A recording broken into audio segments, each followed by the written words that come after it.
ሰላም ሰላም፣ ጤና ይስጥልን ውድ የጋት ሚዲያ ቤተሰቦች እንደያላችሁበት ሀገር የሰዓት አቆጣጠር እንደምን አላችሁ? እንደምን ቆያችሁ?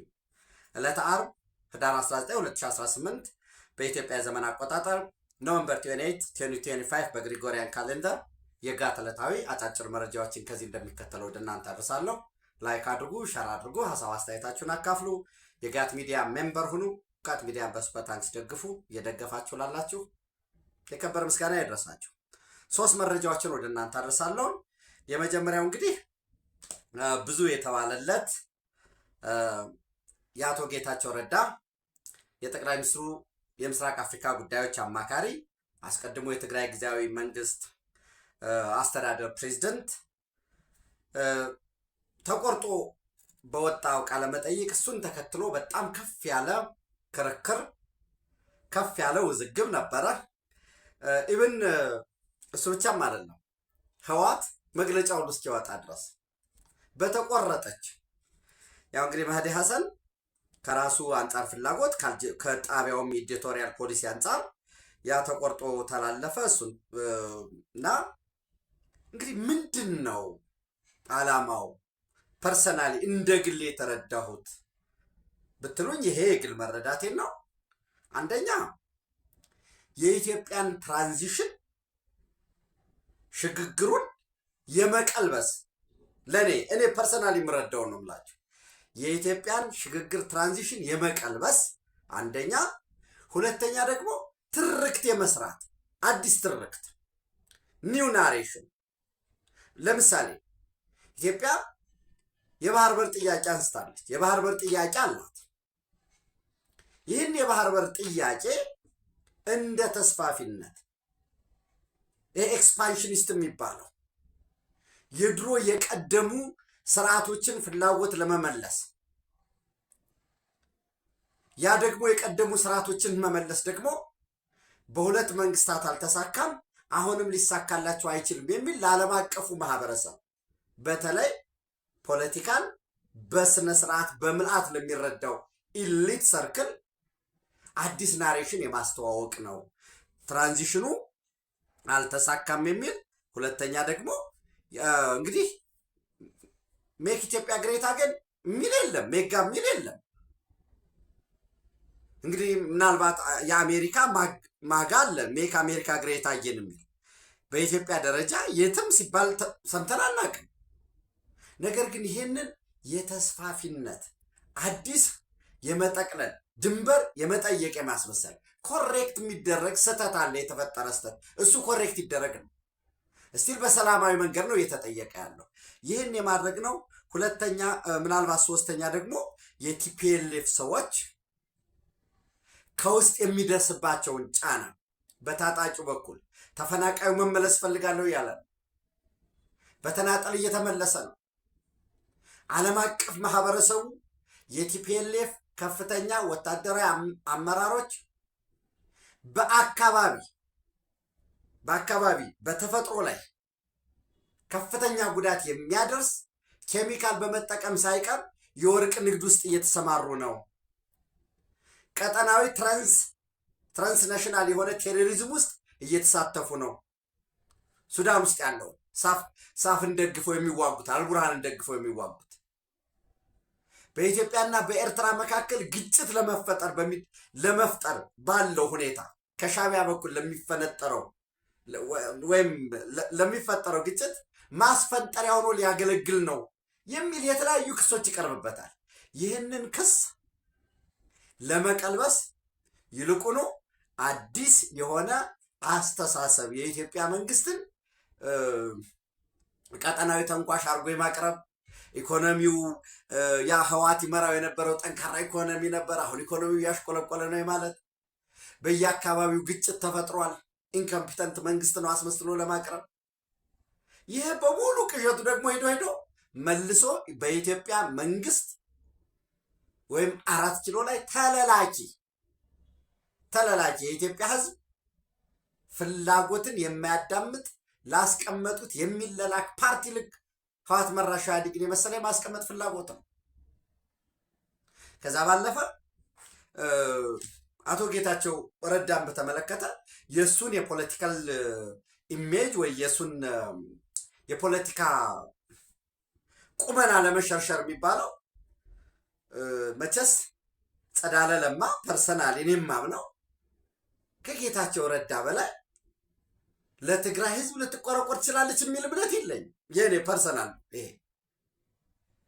ተንቤን የወረደው የወጣው የተጠበሰው የተንገላታው አሁንም የሚሰራው እሱ ስለሆነ ወል ሩቁ ነው ከበሮውን ይዞ መከራውን ከበሮውን በተሸከመው ሌላ ሰው ላይ አድርጎ እንዲህ ቢደረግ እንዲያ ቢደረግ እያሉ መከራከር ይቻል ይሆናል እና የጌታቸውን የፖለቲካ ኢሜጅ በዛ ባለፈ እንዳልኳቸው አስቀድሜ ህወሓት ከራሱ የውስጥ ጉዳዩን ለማጓን የውስጥ ጉዳዩን ትቶ አንድ አሰባሳቢ የሆነ ትርክት ለመፍጠር የሞከረበት ነው።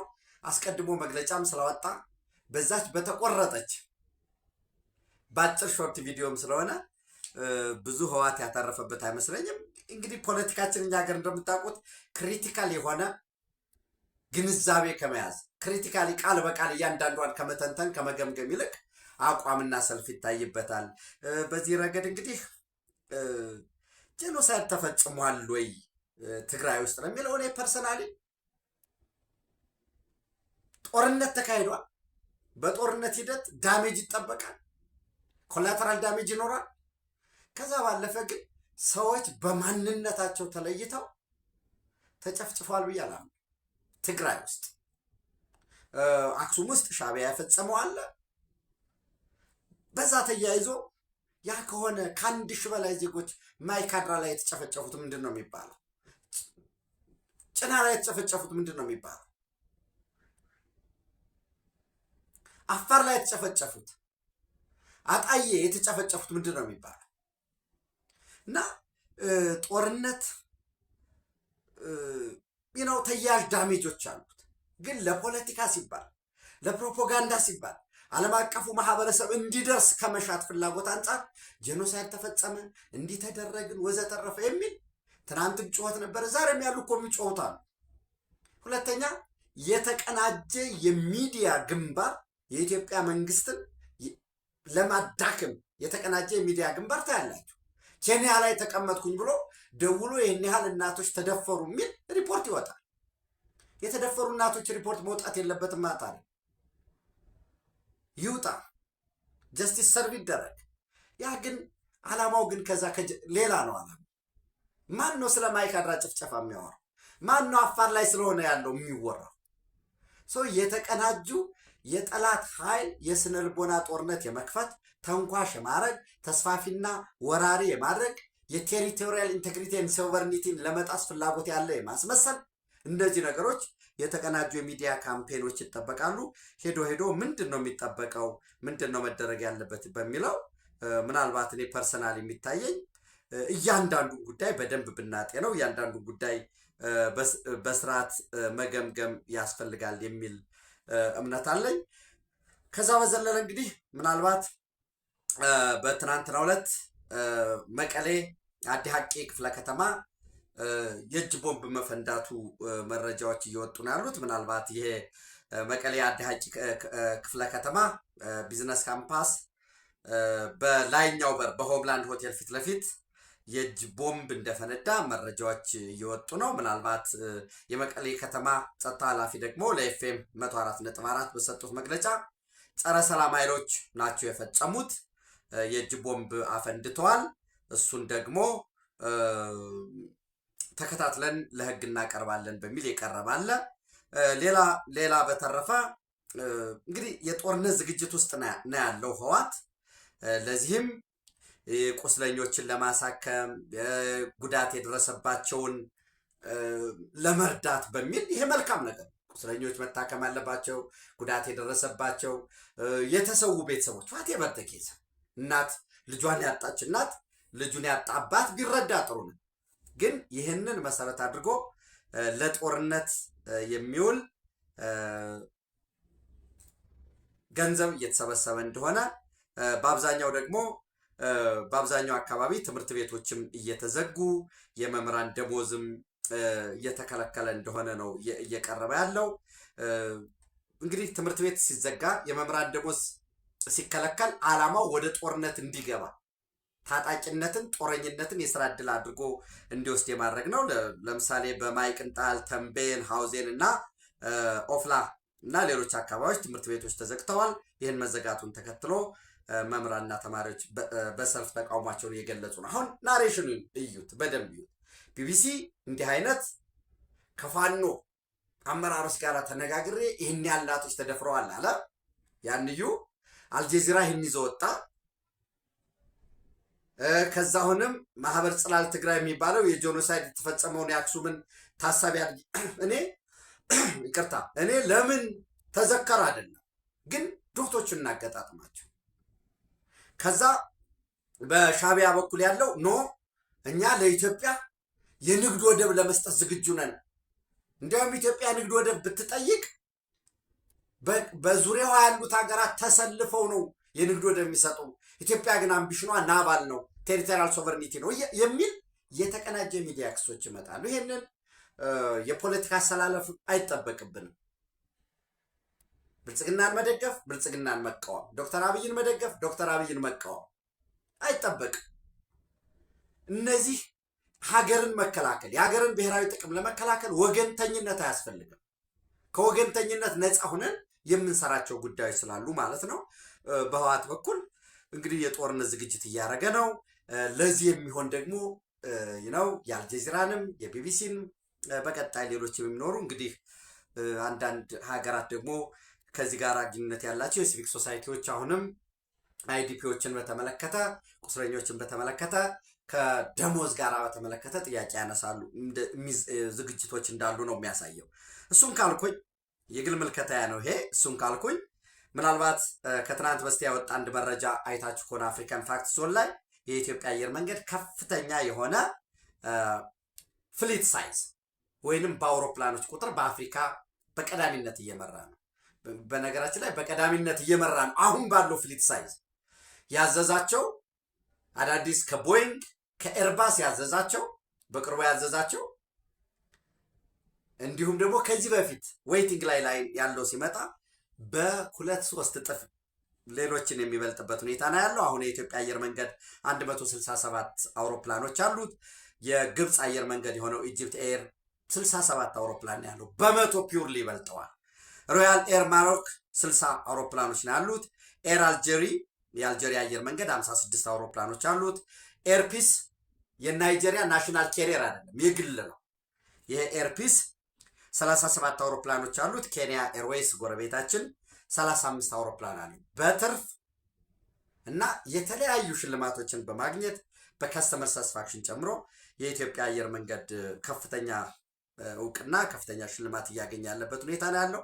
ይሄ ባለበት ሁኔታ እንግዲህ በትናንትናው ዕለት ኦፍኮርስ በትናንትናው ዕለት ብቻም አይደለም ወደ 3 ተከታታይ ቀን ሞሮኮ ራባት ስብሰባዎች ነበሩ። በዚህ የአፍሪካ ኢንቨስትመንት ፎረም የ2026ን ቅድሚያ የሆነ የማስተዋወቅ ማለት ነው። በዛ የኢትዮጵያ አየር መንገድ ለጊዜው ስሙ ካልተጠቀሰ የቻይና የፋይናንስ ተቋም $500 ሚሊዮን ግራንት እንደተደረገለት የኢትዮጵያን ኤርላይንስ ግሩፕ ዋና ስራ አስፈጻሚ መስፍን ጣሰው በቀለ የገለጹበት ሁኔታ አለ። ያ ብቻም ሳይሆን የኢትዮጵያ አየር መንገድን ፋይናንስ ለማድረግ የመካከለኛው ምስራቅ፣ የአውሮፓ፣ የህንድ፣ የሰሜን አሜሪካ እነዚህ ተቋማት ድጋፍ ለመስጠት ዝግጁ መሆናቸው ተገልጿል። አጠቃላይ $12.5 ቢሊዮን እንደሚፈጅ የኢትዮጵያ መንግስት ግራንት የሚያደርገው ይኖራል። ራሱ አየር መንገዱ ግራንት የሚያደርገው ኑሮ አየር መንገዱ አሁን ከ12.5 ቢሊዮኑ መንግስትም ራሱ አየር መንገዱም አድርጎ ወደ 4.5 ቢሊዮን ኮንትሪቢዩት ለማድረግ ሌላውን 8 ቢሊዮን ደግሞ ለመበደር እየተሰራ እንደሆነ ነው የተጠቀሰው። የምታስታውሱት የአፍሪካ ዲቨሎፕመንት ባንክ 8 ቢሊዮን ዶላሩን ኮሌክት ለማድረግ እየሰራ ነው። ራሱም የአፍሪካ ልማት ባንክ ደግሞ $500 ሚሊዮን እንደሚሰጥ ግራንት ያደረገው አለ። እንግዲህ we generate 90% of our revenue in foreign currency outside ኢትዮጵያ ብለው የገለጹበት አለ። ምናልባት በዚህ ረገድ የኢትዮጵያ አየር መንገድ ከፍተኛ የሆነ በአውሮፕላን ብዛት ከፍተኛ ቀዳሚ በአፍሪካ ምድር ይሁን እንጂ የፓሴንጀር ትራፊክ የሚጓጓዘው ነው በአውሮፕላን የሚገባ የሚወጣው በዛ የሚደረገው እንቅስቃሴ ሲታይ ደረጃችን ወደ 6ኛ ደረጃ ላይ ነው ያለ ነው። ይሄ ያው እንግዲህ ነው በአብዛኛው አስቀድሜ እንዳልኳችሁ 90% በሃርድ ከረንሲ ነው የማገኘው ለሚለው የኢትዮጵያ አየር መንገድ ይሄ ነው ማለት ነው።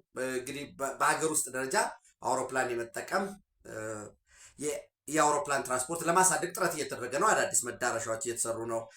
በቅርቡ እንኳ 5-6 የአውሮፕላን መዳረሻዎች ወደ ስራ የገቡበት ሁኔታ አለ። የግብፅ 49.8 ሚሊዮን ፓሴንጀሮችን አጓጉዟል። ሞሮኮ ወደ 32.7 ሚሊዮን፣ ሳውዝ አፍሪካ ወደ 23.3 ሚሊዮን፣ ናይጄሪያ 15.6 ሚሊዮን፣ ኬንያ 12.83 ሚሊዮን፣ ኢትዮጵያ 12 ሚሊዮን፣ ቱኒዚያ ወደ 9.6 ሚሊዮን። እነኚህ እንግዲህ የትራፊኩን የበለጠ እንዲያድግ መስራት ያው የውጭ ገበያም እንደተጠበቀ ሆኖ በሀገር ውስጥ ደረጃም ኤር ትራፊኩን ወይንም ይሄ የመጠቀም አፍሪካን ካንትሪስ ዊዝ ዘ ሞስት ኤር ፓሴንጀር ትራፊክ በሚል የተቀመጠ ማለት ነው። ኢትዮጵያ 12 ሚሊዮን፣ ቱኒዚያ 9.65 ሚሊዮን እያለ ይቀጥላል። ላርጀስት ኤርላይን ያልኳቸው አስቀድሜ እነኚህ ኢትዮጵያ አፍሪካስ ላርጀስት ኤርላይን ባይ ነምበር ኦፍ ፓሴንጀርስ አኑዋሊ፣ በአኑዋሊ ደግሞ ከፍተኛ የሆነ አመታዊ በማጓጓዝ ደግሞ የኢትዮጵያ አየር መንገድ ነው። አኑዋሊ ሰዎችን በማጓጓዝ ኢትዮጵያን ኤርላይንስ 19.1 ሚሊዮን አጓጉዟል። ኢጅፕት ኤር 10.3 ሚሊዮን፣ ኤር አልጄሪያስ 7.9 ሚሊዮን፣ ሮያል ኤር ማሮክ 7.5 ሚሊዮን፣ ፍላይ ሰፋሪ 6 ሚሊዮን፣ ኬንያ ኤርዌይስ 5.2 ሚሊዮን፣ ኤርፒስ ወደ 3 ሚሊዮን አጓጉዟል። ይሄ ላርጀስት ኤርላይን ባይ ነምበር ኦፍ ፓሴንጀርስ አኑዋሊ ነው በየአመቱ።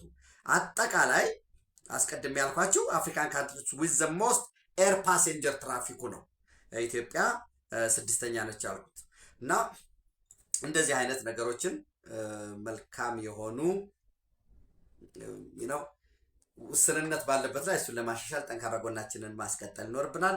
ሌላው ምናልባት ከዚህ ከኢትዮጵያ አየር መንገድ ጋርም በተያያዘ ቀጠናዊ አፍሪካዊ የኤር ትራንስፖርትን ስናይ የሶማሊያ መንግስት ትራቭል ኦቶራይዜሽን ሲስተም የሚባለውን የኢትዮጵያ መንግስት ይተገብራል። ትራቭል ኦቶራይዜሽን ሲስተም በኢትዮጵያ አየር መንገድ የሚሆን በሌሎች ወደ ኢትዮጵያ የሚበሩ ሁሉም አየር መንገዶች አስቀድመው ይዘውት የሚመጡትን ሰው ዝርዝር ይሰጣሉ። የፓስፖርቱን ዲቴሉን፣ ግለሰቡን በሙሉ ማለት ነው። ይሄ ኤሌክትሮኒክ ትራቭል ኦቶራይዜሽን ሲስተም ኢቲ የሚባለውን ይተገብራል ዘንድ ሶማሊያም ይህንን ለመተግበር ከትናንት ሐሙስ ጀምሮ ሙሉ ለሙሉ ተፈጻሚ እንደሆነ ነው ሶማሊ ጋርዲያን ትናንት ኖቨምበር 27 2025 ይዞት በወጣው መረጃ የሚያሳየው። ይህ እንግዲህ ምንድን ነው ዓላማው? ከዚህ ከኤሌክትሮኒክ ኦቶራይዜሽን ሲስተም ወይንም ኤሌክትሮኒክ ትራቭል ኦቶራይዜሽኑ ምንድን ነው ሲባል በተለይ ሶማሌላንድ ላይ ከዚህ በፊት የምታስታውስ ከሆነ እኔም ወደ እናንተ አድርሻለሁኝ። ኦልሞስት የዛሬ 2 ሳምንት ኖቨምበር 14 2025 ማለት ነው የኢትዮጵያ አየር መንገድ አይታ እና ፍላይ ዱባይ ወደ ሃርጌሳ ኤገሌ ኢንተርናሽናል ኤርፖርት እንዲሁም ወደ በርበራ ኤርፖርት ቢቢኦ የሚበሩ ዜጎች የግድ ኤሌክትሮኒክ ቪዛ የሶማሊያ ፌዴራል መንግስት ኤሌክትሮኒክ ቪዛ የግድ እንደማያስፈልጋቸው፣ እኔ ለምሳሌ ወደ ሃርጌሳ የሚሄድ ከሆነ ወይ ወደ በርበራ የሚሄድ ከሆነ የሚያስፈልገኝን ዶክመንት ይዤ እሄዳለሁ። እዛ ሲሄድ ቪዛ ኦን አራይቫል ይሰጣል። ወደ $60 ይከፈላል። ቪዞ የሚባል ደግሞ ፑንትላንድም አለው። በተመሳሳይ ወደ ቦሳሶ መሄድ ብፈልግ ወይ የሆነ ሀገር ሰው ወደ ቦሳሶ መምጣት ቢፈልግ ትኬት መቁረጥ ብቻ እንጂ እዛ ፑንትላንድ ሲወድ ቦሳሶ ሲደርስ ቪዞ የሚባለው ቪዛ ኦን አራይቫል ማለት ነው በተመሳሳይ የሚመታለት ይሆናል። ነገር ግን ይህንን ሶማሊያ የሚባል እንጂ ሶማሌላንድ የሚባል ሀገር ስለሌለ የሶቨርኒቲ ጉዳይ ስለሆነ ከዚህ ውጭም ደግሞ አንዳንድ በጣም ክሪቲካል የሆነ በሶማሌላንድ ላይ ወደ ውጭ የሚወጡም በተመሳሳይ ወደ ሀገር ውስጥ የሚገቡ ክሪቲካል ሰፖርተር የሆነውን ይሄ የነጻነት እንድታገኝ የሚታገሉትን እንዲሁም ከታይዋን ጋር ተያይዞ የታይዋን ልኡካን ወደ ሀርጌሳ በርበራ የሚመጡት እሱን ለመከላከል በሚል የኤሌክትሮኒክ ትራቨል ኦቶራይዜሽን መተግበር እንደጀመሩ ይህንን ኦፍኮርስ አሜሪካ በባለፈው ኢቪዛ ኤሌክትሮኒክ ቪዛው በመጣሱ ሀክ በመደረጉ ከ35,000 በላይ በዚህ ኤሌክትሮኒክ ቪዛ ላይ የተመዘገቡት መረጃ ወጥቷል። ሪጀክት አድርጉ የሚል ነበረ። ምናልባት ከኢትዮጵያ አየር መንገድ ጋር ተያይዞ ከፍላይ ዱባይ የዩናይትድ አረብ ኤሚሬት አየር መንገድ ጋር ተያይዞ ምን ሊሆን ይችላል የሚለውን አብረን የምናየው ነው የሚሆነው። ኦፍኮርስ የኤሌክትሮኒክ ትራቨል ኦቶራይዜሽኑ ገቨርንመንት ኤሌክትሮኒክ ትራቨል ኦቶራይዜሽን ኤምፓወር ፌደራል ገቨርንመንት ቱ ብሎክ ትራቨለርስ ፍሮም ቦርዲንግ ፍላይትስ ቱ ሶማሊያ ኢፍ ዘይ lack the mandatory electronic visa ሩል ዛት ሶማሊላንድ ኤንድ ፑንትላንድ ሃቭ ሪጀክትድ ሶማሊላንድ አልቀበለውም ብላለች። ሶ እኔ ለምሳሌ እንዳልኳችሁ ወደ በርበራ የሚሄድ ከሆነ ይሄ ኤሌክትሮኒክ ትራቨል ኦቶራይዜሽን ለሶማሊያ ፌዴራል መንግስት የሚደርሰው ከሆነ ምን ይጠይቃል? ኦኬ ቪዛ አልሰጠነውም ማለት ነው። ሶ ሪጀክት ያደርጋሉ። ያንን ይዘህ እንዳትመጣ እንዳትበር የሚል ማለት ነው። እነዚህ በተለይ ከሶማሌላንድ ነፃነት ጋር ተያይዞ ምን አዎንታዊ ነገር ይኖራል፣ በዋነኝነት ደግሞ ካነሳ ነው ከኢትዮጵያ አየር መንገድ ጋር የሚለውን ምን አክሽን እንደተወሰደ ወደ እናንተ ማድረስ ይሆናል። ሌላው እንግዲህ ሁለት የጸጥታ ኃይሎች ላይ ምንድን ነው መተኮሱን ተከትሎ አንደኛው የጸጥታ አባል ህይወቷ ማለፏን ዶናልድ ትራምፕ አሳውቋል። አንደኛውም ክሪቲካል መሆኑን ኢቨን አፍጋኒስታናዊ የተኮሰው በከፍተኛ ጉዳት ላይ መሆኑን ተጠቅሷል። እሱን ተከትሎ የ19 ሀገራት ከዚህ በፊት የተሰጠ ቋሚ የመኖሪያ ፍቃድ ሳይቀር እንደገና እንዲፈተሽ የሚል ምንድን ነው ዳይሬክሽን ተቀምጧል ማለት ነው። እነዚህ ሀገራት እነማን ናቸው ስንል ኢራን፣ ላኦስ፣ ቶጎ፣ ሃይቲ፣ ኩባ፣ ሊቢያ፣ ቻድ፣ ሱዳን፣ ኤርትራ፣ በርማ፣ የመን፣ ብሩንዲ፣ ሶማሊያ፣ ቬንዙዌላ፣ አፍጋኒስታን፣ ሴራሊዮን፣ ቱርክሜኒስታን፣ ኢኳቶሪያል ጊኒ እና ሪፐብሊክ ኦፍ ኮንጎ ናቸው። እንግዲህ በዚህ ረገድ ኤርትራን ስናይ ነጥለን ከዚህ በፊትም በነገራችን ላይ ክልከላ ጥብቅ ክልከላ እንዲደረግባቸው ተብሎ ከወጡ ሀገራት ውስጥ አንዷ ነች ኤርትራ። ሌላው አሁንም በተመሳሳይ በትናንትናው ዕለት ልክ ኤርትራን ብቻ ነጥለን ብናይ እስራኤል በስደተኛ ስም ሂደው እስራኤል ከገቡ በኋላ አሳይለም ተሰጧቸው፣ ነገር ግን ተቃውመነዋል ብለው የመጡትን መንግስት የሻቢያን መንግስት እየደገፉ አግኝቻቸዋለሁ በምትላቸው ስደተኞች ላይ ምርመራ ጀምራለች። አንደኛውን አሰናብታለች። በባለፈው እዚህም በጋት ሚዲያ ዘግበነዋል። ከቴልአቪቭ ወደ አዲስ አበባ ከመጣ በኋላ እንደገና ወደ ኡጋንዳ ካምፓላ ሄዶ ወደ አስመራ ሄደው ማለት ነው። ሌሎችም ምርመራ ላይ ነው ያሉት። በተመሳሳይ ኖርዌይ አስቀድሜ ያልኳችሁን መንግስት ወታደራዊ አገልግሎት እንድንሰጥ በሃይማኖታችን አስገድዶን በፖለቲካዊ አቋም ተገደን የተለየ ሐሳባችንን በመግለጽ አፈና ደርሶብን የሰብአዊ መብት ረገጣ ደርሶብን ነው ብለው ወደ ኖርዌይ በተለያየ መንገድ ወደ ኖርዌይ ከገቡ በኋላ የዚህ የሻቢያ ደጋፊ ሆነው የተገኙ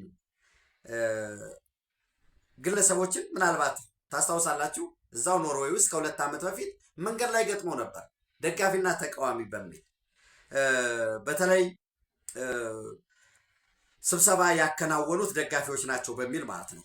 ዱላ ሁሉ የነበረበት ማለት ነው። እሱን ተከትሎ የኖርዌጂያን ዳይሬክቶሬት ኦፍ ኢሚግሬሽን ዩዲአይ ተብሎ የሚጠራው እስካሁን የ135 የኤርትራ ኖርዌይ የሆኑ ወይ ኖርዌጂያን ኤርትሪያን የሚባሉትን ማለት ነው የተሰጣቸውን የዜግነት እየመረመረ መሆኑን ከነዚህ ውስጥ እስካሁን በቁጥር 20 ኖርዌይ ኤርትራውያን ዜጎችን የተሰጣቸውን ዜግነት መንጠቁን አሳውቋል።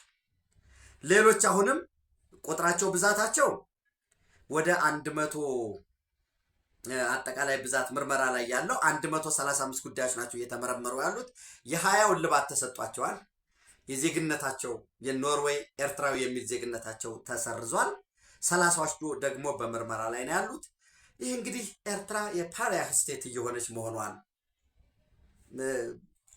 እየተነጠለች መሆኗን የሚያሳየን ነው። አስቀድሜ የእስራኤልን ጉዳይ በሌሎችም እንግሊዝ ላይም በተመሳሳይ እየቀረበ ያለበት ሁኔታ አለ ማለት ነው።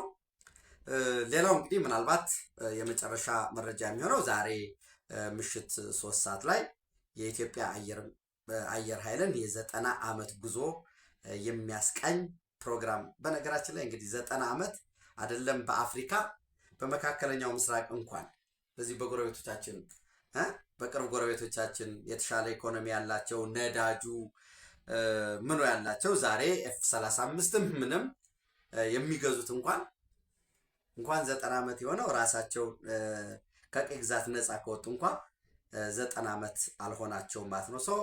ይህንን የሚዘክር የጀግንነቱን 90 ዓመት አገር በመጠበቅ ከየት ወዴት የሚል ፕሮግራሙን እንድትከታተሉት ጋብዛችኋለሁ ማለት ነው። ምሽት 3 ሰዓት በኢትዮጵያ ቴሌቪዥን ኢትዮ መልህቅ ፕሮግራም ላይ እንድትከታተሉ፣ ሌሎች ተጨማሪ መረጃዎችን በመያዝ ነገ በጋት ውሎ እንዲሁም በጋት ዕለታዊ ወደ እናንተ ደስ ይሆናል። ኢትዮጵያ በክብር ለዘላለም ትኖር። ታንኪዩ